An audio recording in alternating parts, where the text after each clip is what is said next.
समझ लिया कि तुझे मृत्यु से मुक्ति मिल गई।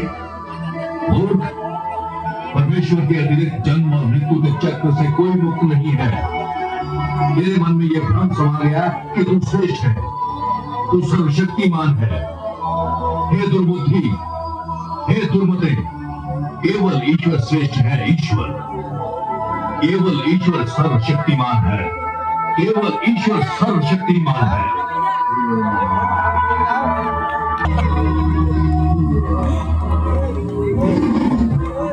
शांत हो जाइए विश्वेश्वर, शांत हो जाइए।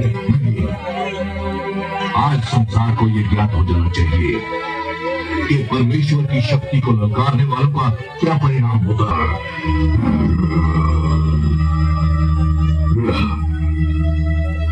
हे जनार्दन, हे लक्ष्मीपति, दुष्ट हिरण्यकश्यप को अपने परिणाम को पहुंच गया। अब अपना क्रोध रोक लीजिए।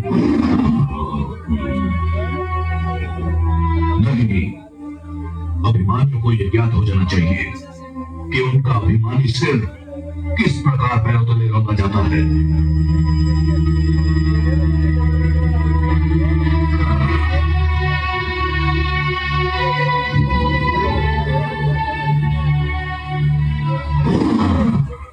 हे वासुदेव, आपने न्याय कर दिया।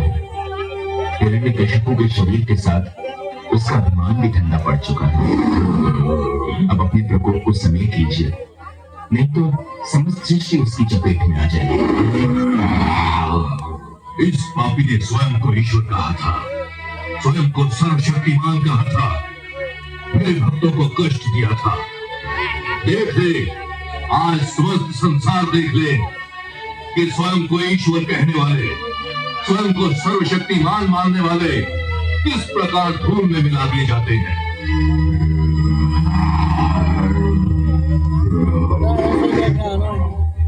हे दयानिधान, हे कृपा सागर, हे करुणा सिंधु, मैं जानती हूँ जब मानवता पे कोई संकट आता है, जब कोई आपके भक्तों को सताता है, तब आपके मन में क्रोध का ज्वार उमड़ता है।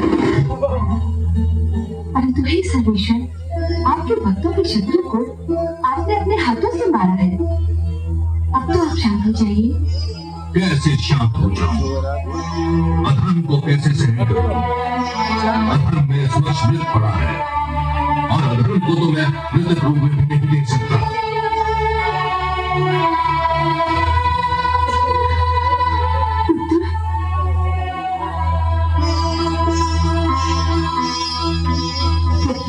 उनके क्रोध का कारण है तुम्हारा कष्ट।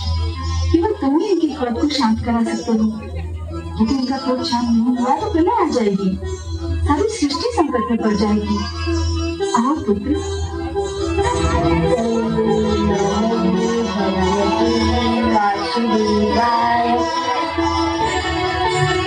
हे मेरे वासुदेव, बोलिए विष्णु। बड़ी सुंदर, बड़ी कोमल, बड़ी मनमोहक है। मैंने घर पर उसी छवि को पूजा है। हे जगदीश्वर, मुझे आपके स्वीकार रूप से डर लग रहा है।